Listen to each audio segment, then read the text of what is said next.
the Council of Nicaea. Before this occurred, there were several different competing views of Christ. Then the Emperor Constantine assembled them all together to decide on one view of Christ. They met for days, fighting and bickering, until finally the current view of Christianity won, and the divinity of Christ was declared. Then the new Orthodox view used its power to stomp out and erase all other competing views of Christianity. Or so we're told. You know, I hear this story a lot from atheists, cults, Muslims, and several other non-Christian groups. They always give me this generic story to try to show me that the Council of Nicaea made up the divinity of Jesus and created a new version of Christianity. However, this is all I ever hear, this generic story. I never get any more details from skeptics, and there's a good reason why. Because when we study the details of what happened before, during, and after the council met, this fable is easily debunked, and we see that Christ's divinity was not made up at the council. So let's start with events that led up to the council. On February 24th, in 303 AD, the worst persecution of Christians began under the Emperor Diocletian and lasted until Emperor Galerius finally issued a general edict of tolerance in 311 AD. 2 years later, in 313 AD, with the Edict of Milan, the Emperor Constantine finally legalized Christianity and allowed its practice. Now I want to stop here and make sure this point is clear. Constantine did not make Christianity the official religion of the empire. He simply commanded official tolerance of Christianity. He did, however, outlaw Jews from stoning Christians and gladiator shows, although they did persist until the 5th century. It wasn't until 380 AD, under the Emperor Theodosius, that Christianity was left as the only legal religion. Shortly after Christianity was made legal, a pastor from Alexandria named Arius began preaching the idea that Jesus was not God, but a created being. He gained a following and began disputing with Alexander, the bishop of Alexandria. So in 321 AD, a local council declared Arius a heretic. However, Arius just moved to Palestine, where he gained a larger following, and over the course of the next few years, the debate became so intense that it gained the attention of Emperor Constantine. Constantine, who had just unified the empire, didn't want anything that would threaten division. He saw the debate between the Christians and Arians as a threat to the stability of the empire, so he moved to settle it. He officially called the council in 325 AD. There were no Gnostics involved, there were no Ebionites involved, or any other groups. The council was called to settle disputes between Christians and Arians only. Most other heretical views of Christianity, like Gnosticism, had mostly died out by this point, and the majority of those professing to be Christians were Orthodox Christians, so there was not a wide variety of different views at the council. Although Constantine originally invited over 1,800 bishops from across the empire, only around 300 were able to attend. Most of them were from the east, with only about a dozen representing the west. Now, it should be remembered what happened to these men less than 2 decades ago. Most of them suffered through one of the greatest Christian persecutions of all time. Many of them faced brutal torture and imprisonment for their faith. So despite the modern view about the participants at the council, they were not the type of men who were fine with compromising their beliefs, especially if a few years earlier they were willing to die for them. These bishops actually assembled in Nicaea to confirm what they had already believed and deal with Arius' teachings. Now there were 3 parties at the council. The smallest was Arius and a handful of bishops that agreed with him, that the Father and Jesus were of different substance, or heterousios. The second and much larger group was the Orthodox group, led by Hoseas of Cordova and Alexander of Alexandria. Also in this group was the young deacon Athanasius. This group held the long-standing belief of the church that Jesus was fully God and had existed eternally with the Father. They said Jesus was of the same substance, or homoousios. Then there was a third group, roughly equal in size to the Orthodox group, called the Eusebian group, led by Eusebius of Caesarea. However, this group didn't differ on theology from the Orthodox view.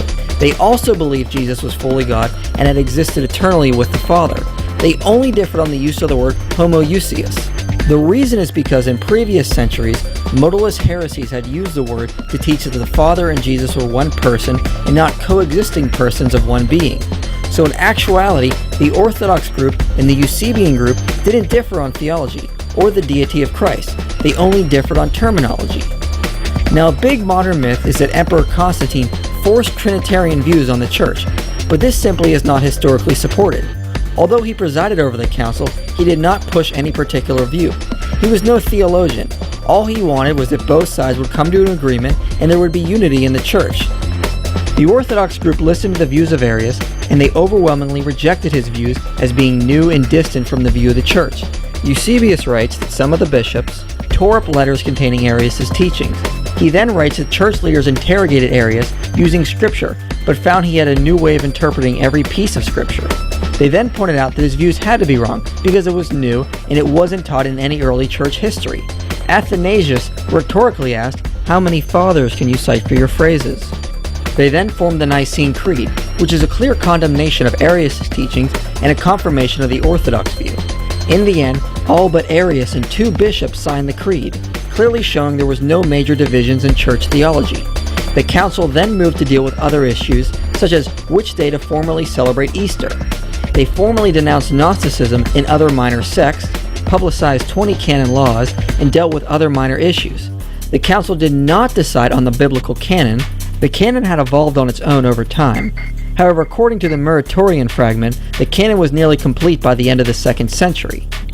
The council did not decide on the use of the word Trinity. It dealt primarily with the divinity of Christ.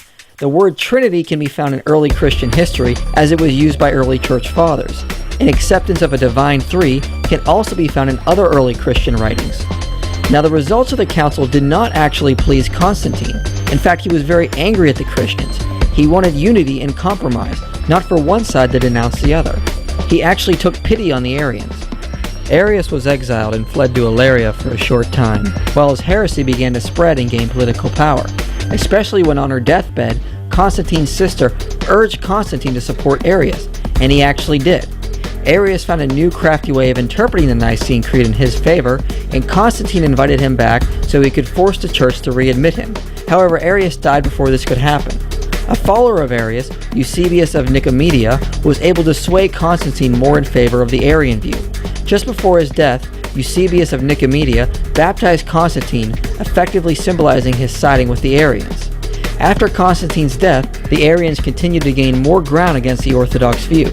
The Arian bishops that Constantine had favored used their political power to fight against Christianity.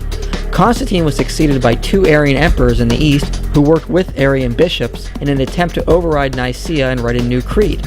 Although Arians were still in the minority, they were given much more political power, which they used to try to stamp out Christianity.